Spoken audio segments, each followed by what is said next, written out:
충치 치료하러 갔더니 임플란트 하러 갔더니 교정치과를 먼저 가라고 하는 환자분들이 오시죠. 왜 교정을 먼저 근데 봐야 되나요? 딱 이거예요. 우리가 집에 벽지가 좀 곰팡이가 쓸어서 벽지를 새로 도배를 하려고 생각을 하는데 도배를 해달라고 했더니 여기가 뜯어 고칠 때가 많다는 거예요.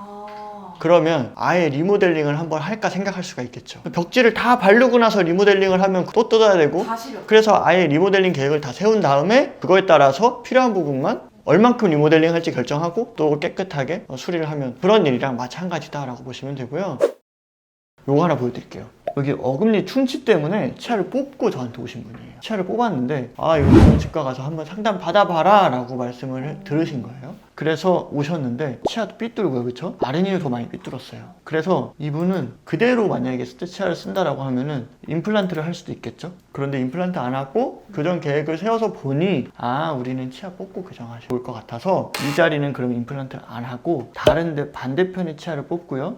아랫니는 삐뚤니까 작은 어금니를 양쪽으로 뽑고 교정을 하셨죠. 그래서 위에 여기 치아 뽑은 자리는 이게 모아지고 있고요. 아래 치아를 뽑아서 가지런을 하게 됐죠. 그래서 최종적으로 아랫니 가지런해지고 위에 니도 가지런해지고 임플란트를 안 해도 되죠. 그럼 임플란트 그냥 세이브했죠.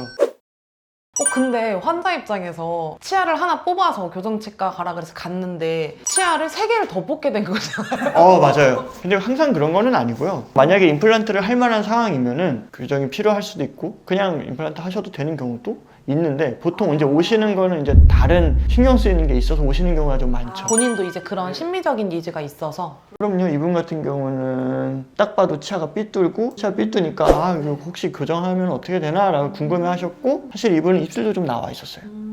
치아 삐뚤은 거 가지런히 하면서 입술도 같은 사람이에요? 같은 사람이에요. 입술이 쑥 들어갔죠. 다른 사람 같아요. 점점 예뻐지시더라고요. 사실은 교정하면서 저도 그걸 되게 많이 느껴요. 처음에 별로 신경 안 쓰고 오시던 분들이 특히 돌출입 교정처럼 얼굴이 변하는 경우에 진짜 희한하게 끝날 때 더 예쁘세요. 이게 그냥 얼굴이 전반적으로 약간 더 신경도 쓰시는 것 같고 그렇더라고요. 기분 좋으시겠어요, 그런 모습에. 그럼요. 네. 스스로도 되게 표정도 밝아지시고 컨디션도 더 좋아 보이고 그런 경우들이 많고요. 이 환자분 같은 경우에는 진짜 임플란트 값을 세이브했고 안 하게 된 케이스잖아요. 그런데 또 다른 케이스도 있나요? 이분은 50대 남성분이었고 치아가 아파서 치과에 오셨던 분이고 뺄 치아들이 있었어요. 살릴 수가 없다라고 판정을 받아서 뿌리만 남아있고 염증이 심하고 그래서 빼야 되는 치아들이 있는데 그러면 여기 임플란트 하셨어요. 그런데 이제 여기를 보니까 여기는 이 치아가 나쁘지는 않은데 그냥 두면은 더 나빠질 것 같고 임플란트를 할 수도 없고 이런 경우에는 치아 교정을 해서 여기 부분만 했어요. 딴 데 많이 안 했습니다. 부분만 해서 이 치아를 똑바로 세우고 옆에 임플란트를 이렇게 예쁘게 해서 이제 이렇게 나란히 변했죠. 원래 이렇게 기울어져 있던 치아를 똑바로 세우고 다음에 이렇게.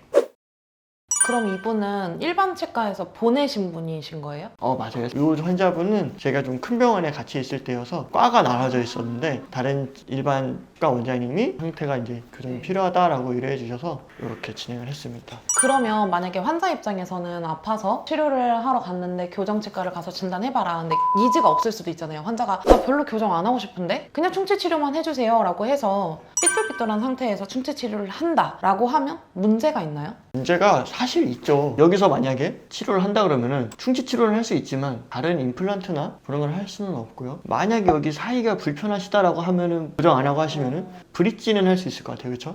근데 우리 씹을 때 이런 기둥이 있을 때 우리가 이렇게 씹는 면으로 이렇게 씹는데요. 얘가 기울어져 있으면은 씹을 때마다 얘가 잇몸이 하중이 많이 가해지겠죠. 이 치아도 약해지고 치아의 수명이 약할 거고요. 그리고 요런 치아가 쓰러져 있는 거 말고 교정을 꼭 해야 될까 말아야 될까 좀 고민하시는 경우들이 있어요. 특히 한 30대 넘어가면은 내가 이제 와서 무슨 교정을 해 말씀하시는 경우들이 있거든요.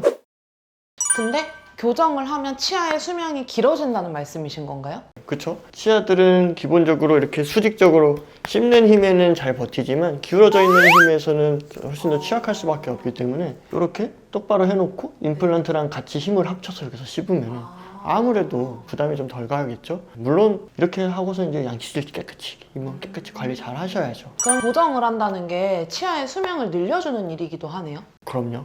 그리고 삐뚤빼뚤하고 위아래가 잘 안 맞는 부정교합이 심하게 있는 상태에서 만약에 치아 하나가 빠졌다. 그때 임플란트를 하거나 치료를 할 때도 그 삐뚤고 어긋난 부정교합 상태로 그대로 다시 유지를 해주는 수밖에 없거든요, 사실은. 그러면 그 치료의 퀄리티가 이상적이지는 않은 거고요. 근데 이제 우리가 교정을 한번 해놓은 다음에 10년 이후에 특정 치아 한 부위가 쏙 빠졌다.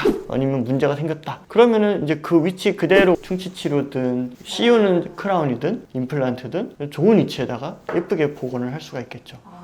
그러면 교정을 하고 안 하고에 따라서 똑같은 충치 치료를 해도 그 충치 치료 자체의 수명도 달라지는 건가요? 저는 그렇다고 생각합니다. 예, 분명히 그렇고요. 뭐 삐뚤빼뚤해서 양치질이 잘 안 되는 문제가 있을 수도 있고요. 씹을 때 막 다 어긋나 있어서 위치가 안 좋은 치아들을 그대로 치료를 하는 것보다도 근본적으로 체격이 좋으면 뭘 입어도 좋은 거죠. 딱 건강한 상태, 균형 잡힌 상태를 큰 틀을 만들어 놓으면 이제 그 이후에 거기서 이가 하나 빠져도 탈이 나도 다시 그 자리만 더 훨씬 더 견고하게 치료를 할 수가 있겠죠.